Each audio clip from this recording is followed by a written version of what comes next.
কিন্তু ইভান বাবু উনি তো আজকের দিনের চালাক চতুর ছেলে, উনাকে বোকা বানানো কি অতটা সহজ হবে? তাই যেই মুহূর্তে মিস্টার সান্যাল ইভান বাবুকে চাকরিতে জয়েন করার প্রস্তাব দিলেন, সেই মুহূর্তে কিংসুক বাবু প্রমাদ গুনলেন আর তার সঙ্গে সঙ্গেই একটা পরিকল্পনা করে ফেললেন। ইভান বাবুকে ছাদ থেকে ফেলে মেরে ফেলার পরিকল্পনা।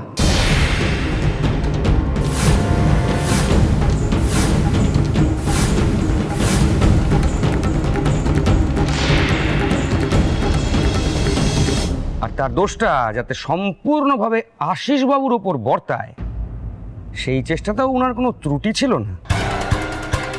কিন্তু মানুষ ভাবে এক আর হয় আর এক। করাতটা চলে এলো মেঘলা দেবীর জিম্মায়, আর তদন্তে ধরা পড়লেন কিংসুক বাবু।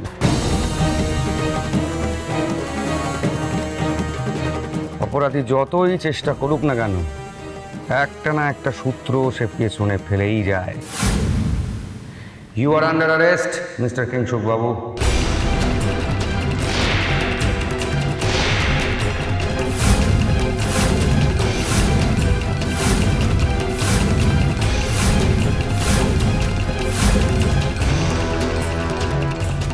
না, হতে পারে না, না না হতে পারে না। আমি কিচ্ছু করিনি বাবা, আমি কিচ্ছু করিনি, আমি কিচ্ছু জানি না। আমি না, হতে পারে না, অসম্ভব, অসম্ভব বাবা। দাদা দাদা তোমার চোখের সামনে এরকম অনর্থ হচ্ছে, তুমি কিছু বলবে না? আরে কিংসুক তো এবারে জামাই দাদা। দিদুন দিদুন দিদুন কিছু একটা করো দিদুন। কিছু কিছু কিচ্ছু করতে পারে না, ওকে ফাঁসানো হচ্ছে, বিশ্বাস করো। ওই কাজ করতে পারে না দিদুন। দিদুন প্লিজ প্লিজ কিছু একটা করো। দাদা দাদা আমি সারা জীবন আপনার গোলামি করেছি, কখনো মুখ ফুটে কিচ্ছু চাইনি। আজ আপনার কাছে ভিক্ষা চাইছি দাদা, প্লিজ আমার জামাইকে আমার কাছে ফিরিয়ে দিন। আপনি চাইলে পুলিশের কোনো ক্ষমতা নেই এই বাড়ি থেকে কিংসুককে তুলে নিয়ে যায়। আপনি চুপ করে আছেন কেন দাদা? প্লিজ কিছু অন্তত বলুন।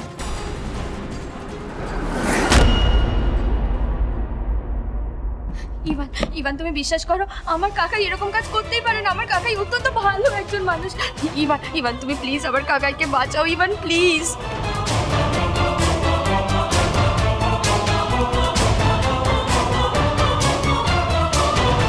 স্যার, আমি আন্তরিকভাবেই দুঃখিত। এবার আপনি যদি অনুমতি দেন তাহলে কিংসুক বাবুকে আমাদের কাস্টাডিতে নিই।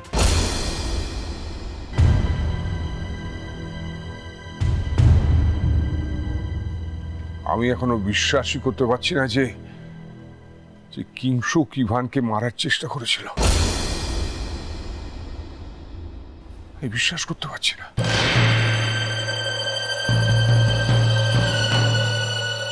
মা বাবু, মা বাবু আপনি বিশ্বাস করুন মা বাবু, আমি কিচ্ছু করিনি মা বাবু, আমি কিচ্ছু জানি না। আপনি বিশ্বাস করুন মা বাবু, আপনি বিশ্বাস করুন। অফিসার, আপনি যাকে দোষী মনে করছেন তাকে গ্রেপ্তার করে নিয়ে যান। আমি আর আমার পরিবার এই তদন্তে সব রকম ভাবে সাহায্য করব, কারণ আমি চাই যে অপরাধীর কঠিনতম শাস্তি হোক।